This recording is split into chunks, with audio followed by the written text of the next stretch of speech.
ఆరో మాట మన మధ్యలో అనిల్ కుమార్ గారు ఉన్నారు. మరి ఆరో మాట ధ్యానం చేస్తారు. అందరు జాగ్రత్తగా విందాం.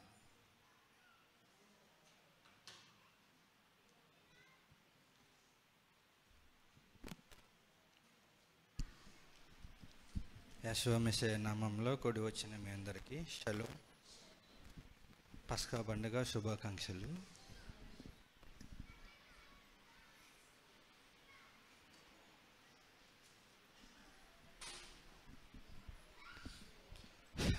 వాక్యం చెప్పేంత అనుభవం అయితే నాకు లేదు. మీరందరూ నాకన్నా కూడా జ్ఞానవంతులు. ఎందుకంటే మీ పాస్టర్ గారు, పాస్టరమ్మ గారు బైబిల్ నుంచి చాలా విషయాలు మీకు తెలియజేస్తూనే ఉన్నారు. నేను కొత్తగా చెప్పేది కూడా ఏం లేదు. అయితే దేవుడు నాకు ఇచ్చిన ఈ అవకాశాన్ని బట్టి కొద్ది నిమిషాలు మేము ఎదుట మాట్లాడడానికి నాకు ఇచ్చిన అవకాశాన్ని బట్టి దేవుని స్తుతిస్తున్నాను. చిన్న ప్రార్థన చేసుకుందాం. పరిశుద్ధుడు అయిన ప్రేమ కలిగిన మా తండ్రి, నీకు స్తోత్రములు నాయనా. ఈ పస్కా పండుగ దినమున్న తండ్రి, ఇగో నీ సమాజముల మధ్య నన్ను నిలవబెట్టినందుకు స్తోత్రాలు అయ్యా. మరి నాకంటే జ్ఞానవంతులు, యోగ్యులు, శ్రేష్ఠులు నా ఎదుట ఉన్నారు నైనా. వారి ఎదుట నిలిచి నేను మాట్లాడుచుండగా నీ దయగల మాటలు నా నోటికి అందించి, శిలువలో నీవు కార్చిన రక్తాన్ని బట్టి, నీవు చేసిన త్యాగాన్ని బట్టి నైనా మేము గ్రహించవలసిన విషయాలు నాతో మీరు మాట్లాడమని నజరేయుడైన యెషువా మెస్సీయ పరిశుద్ధ నామంలో ఈ మాటలు అడిగి వేడుకొనుచున్నాను తండ్రి, ఆమేన్. వాస్తవంగా నా మనసులో ఉన్న కొన్ని ఆలోచనలు మా అమ్మగారే తెలియజేశారు మీకు ముందల. అయితే మన యెషువా మెస్సీయ గారు శిలువలో పలికిన 6వ మాట, యోహాను సువార్త 19వ అధ్యాయం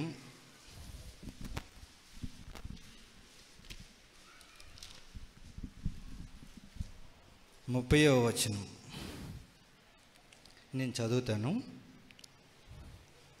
యెషువా మెస్సీయ ఆ చిరక పుచ్చుకొని సమాప్తమైనదని చెప్పి తల వంచి ఆత్మను అప్పగించెను. సమాప్తమైనది అంటే ఇక్కడ ఏం తెలియజేస్తుందంటే పరిపూర్ణతను. తండ్రి అయిన దేవుడు కుమారునికి అప్పగించిన బాధ్యతను ఆయన ఎక్కడా కూడా మర్చిపోలేదు. సమాప్తం అంటే ఏవైతే బాధ్యతలు తండ్రి అయిన దేవుడు కుమారునికి అప్పచెప్పాడో ఆ బాధ్యతలన్నిటినీ సక్రమంగా నిర్వర్తించి తండ్రి ఎదుట చెప్పుచున్నాడు సమాప్తమైనది అని. ఏం సమాప్తమైనది? సర్వమానవాళి పాప పరిహారార్థమై నీవు రక్తాన్ని కార్చాలని, అనేక శ్రమలు అనుభవించాలని తండ్రి అయిన దేవుడు కుమారునికి ముందుగానే చెప్పి భూలోకానికి పంపించాడు. ఆ ప్రకారమే మరి తండ్రి మాటకు లోబడిన కుమారుడు ఎక్కడ కూడా తండ్రిని నిర్లక్ష్యం చేయలేదు. ఆయన ఇచ్చిన ఆ మాటను బట్టి అప్పగించిన పనిని పూర్తి చేశాడనమాట. అయితే ఈ మాటను బట్టి మనం కొన్ని విషయాలు నేర్చుకోవాలి. చాలా విషయాలు ఉంటాయి. అందులో ఒక విషయాన్ని అయితే నేను ఒక కుటుంబ పరంగా నేను చెప్తున్నాను. దయచేసి అర్థం చేసుకోవాల్సిందిగా మనవి చేస్తున్నాను. బాధ్యత అంటే ఏం? సమాప్తమైనది అనే మాట ఒక బాధ్యతను సూచిస్తుంది, నమ్మకత్వాన్ని సూచిస్తుంది. అలాగనే ఒక నమ్మకమైన వ్యక్తికి మనం పని అప్పగిస్తాం. ఎందుకు? అతనైతేనే ఆ పని సక్రమంగా చేస్తాడని అంటే మనం ఏదైతే ఆశించి ఏదైతే ఆశించి ఆ పనిని అప్పగిస్తామో చేస్తాడు అనే నమ్మకంతో మనం అది అప్పగిస్తాము. అయితే కుటుంబంలో బాధ్యత కలిగిన వ్యక్తులు ఉన్నారు. ఈ కుటుంబ బాధ్యతను గురించి మనం ఇక్కడ తెలియజేసుకుందాము. అయితే కుటుంబంలోని 3 వ్యక్తులు 4 వ్యక్తులని మీకు అలా పరిచయం చేస్తాను. మొదటిగా భర్త, తర్వాత భార్య, తర్వాత పిల్లలు. భర్త యొక్క బాధ్యత ఏమిటి అంటే తన కుటుంబాన్ని పోషించుకోవాల్సిన బాధ్యత భర్తకుంది.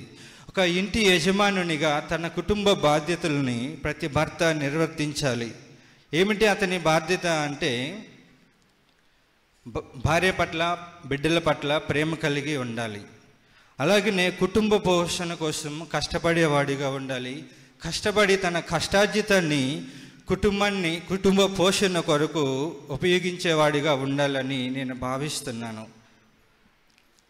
అలాగే మరి నాకు తెలిసిన ఒక విషయం ఏంటంటే, మరి మన సంఘంలోనే ఎక్కడో తెలియదు కనిపిల్లారా, ఒక చిన్న బిడ్డ తన తండ్రిని గురించి సిగ్గు అవమానంతో బాధపడుతుందని నేను విన్నాను. నాకు మన ఋతుగాడు మొన్న ఒకరోజు చెప్తుంటే నాకు చాలా బాధ వేసింది.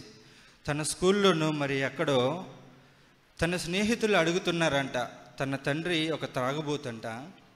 ఆ తాగుబోతు తండ్రిని చూసిన తన స్నేహితులు తన ముందు మాట్లాడుతుంటే అవమానంతో ఆ బిడ్డ తల్లదిల్లిపోయిందంట.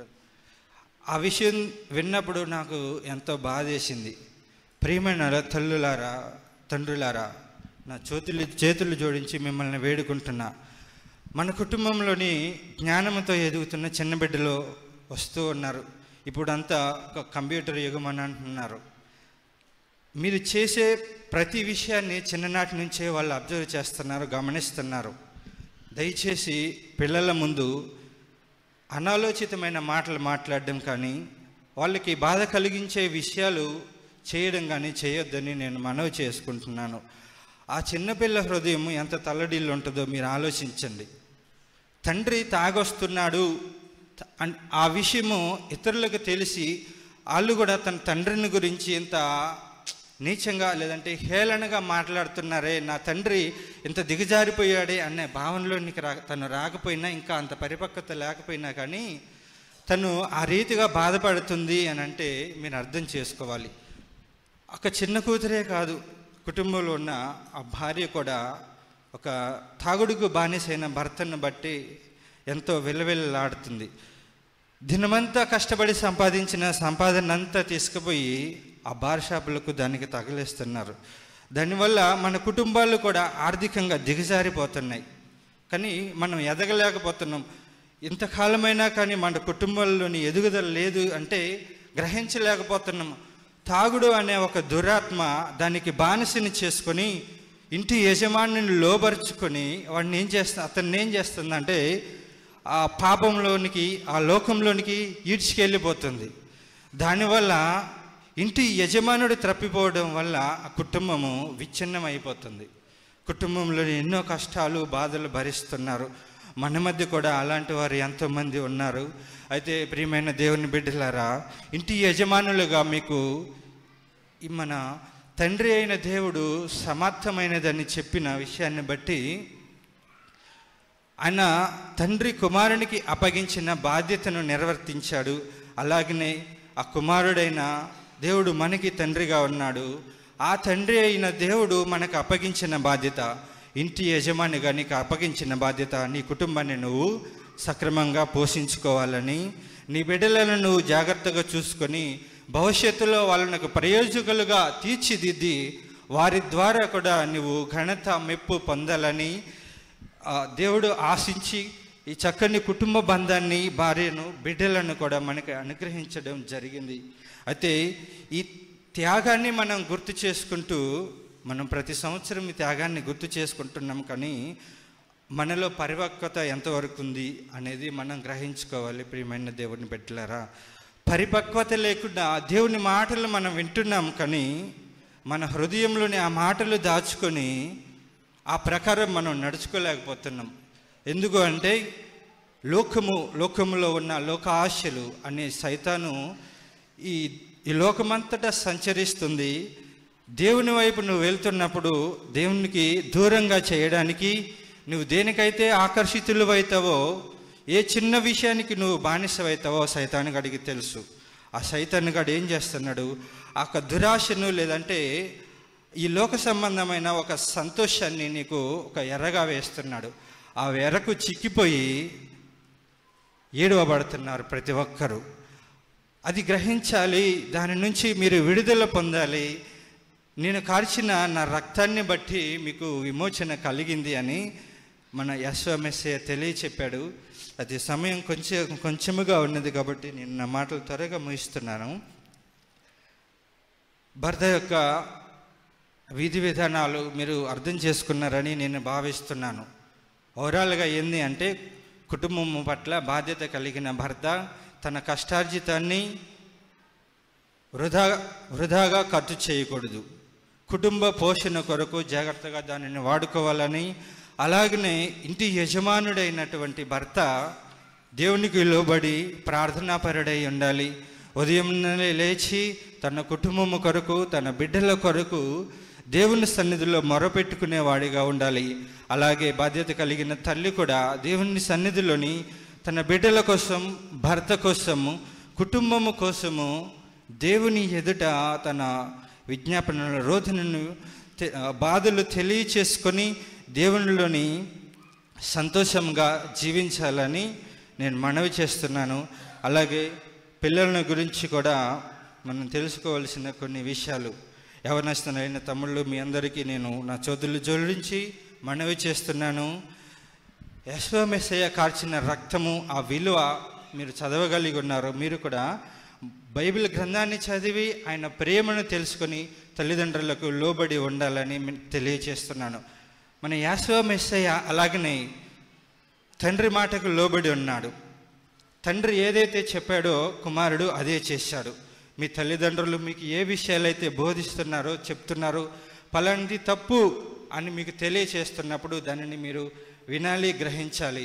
మీ తల్లిదండ్రులకు మీరు లోబడి జీవిస్తూ ప్రార్థనా పరులై భక్తిలో లేనటువంటి నీ తల్లిదండ్రులను కూడా దేవుని మందిరానికి నడిపించేవారిగా మీరు ఉండాలని నేను మనవి చేస్తున్నాను.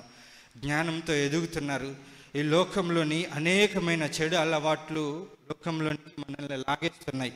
మొబైల్ ఫోన్ అని, లేదంటే ఇక ఈ పబ్జీ గేమ్స్ అని, సెల్ ఫోన్లో చిన్న చిన్న ఇంకా అనేకమైన గేమ్స్.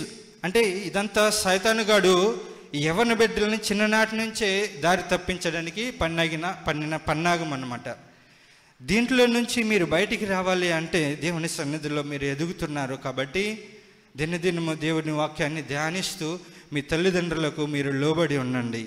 చదువుకుని ప్రయోజకులై మీ తల్లిదండ్రులకు గొప్ప కీర్తిని తెచ్చేవారిగా ఉండాలని యెహోవా మెస్సయ్య ఈ యొక్క పస్కా పండుగ సందర్భంగా మీకు తెలియజేస్తున్నాను.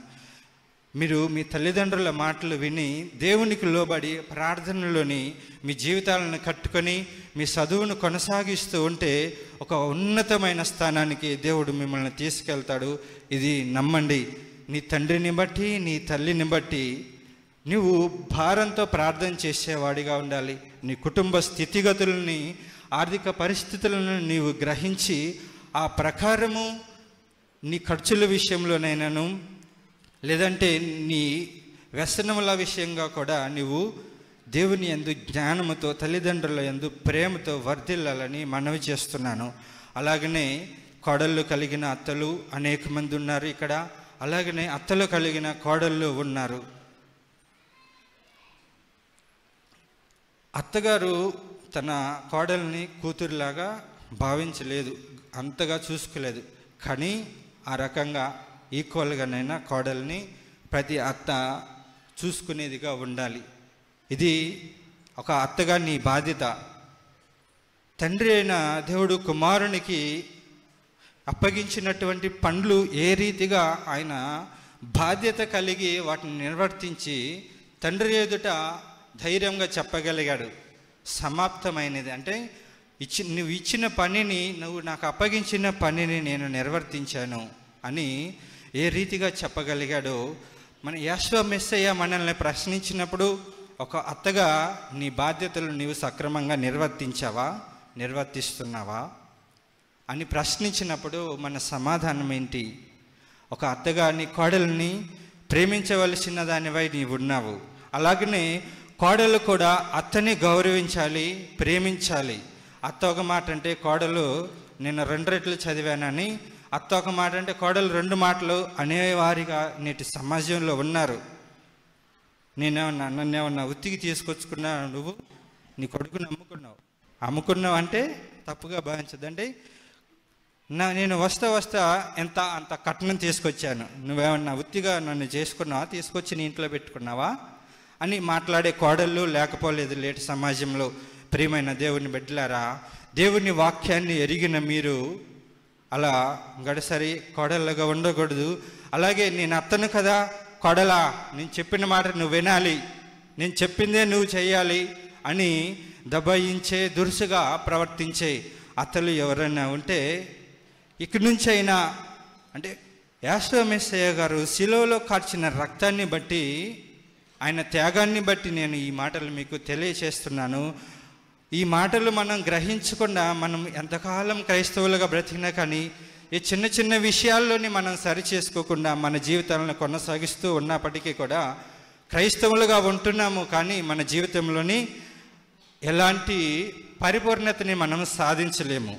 కాబట్టి నా ఈ మాటలు గ్రహించి ఎక్కడ మనం ఏ విషయంలోని సైతానుగాడి తంత్రాలకు లోబడిపోతున్నామో, వంగిపోతున్నామో, లొంగిపోతున్నామో దయతో గ్రహించండి. మనిషికి ఉన్న గర్వాన్ని బట్టి, అహంకారాన్ని బట్టి కొన్ని విషయాల్లో తగ్గించుకోవడం చాలా కష్టమైన విషయం. అయితే దేవుడి వాక్యం ఏం చెప్తుందంటే తగ్గింపు తత్వం కలిగి ఉండాలని తెలియజేస్తుంది. అత్త ఎదుట కోడలు తగ్గించుకోవాలంటే చాలా కష్టం. నేను ఆ ముందు తగ్గింటమేంటి, నేను యవనస్తురాలిని, ఆమె వృద్ధాప్యంలో ఉంది, కొట్లాటకు వస్తే నేను అత్తని నేను జయించగలుగుతా అని ఉన్నారండి ఎవరన్నా కోడళ్ళు? అలాంటి స్వభావం కాదు. మీరందరూ మంచివాళ్ళు, ఈ దైవ సేవకుల వర్తమానాలను వింటూ ఎంతో కొంత భక్తిలో ఎదుగుతున్న వాళ్ళని నేను భావిస్తున్నాను. దయతో నా మాటలు మీరు అంగీకరించండి. ఈ రక్తానికి, ఆయన చేసిన త్యాగానికి విలువిచ్చేవారముగా మనం ఉండాలి.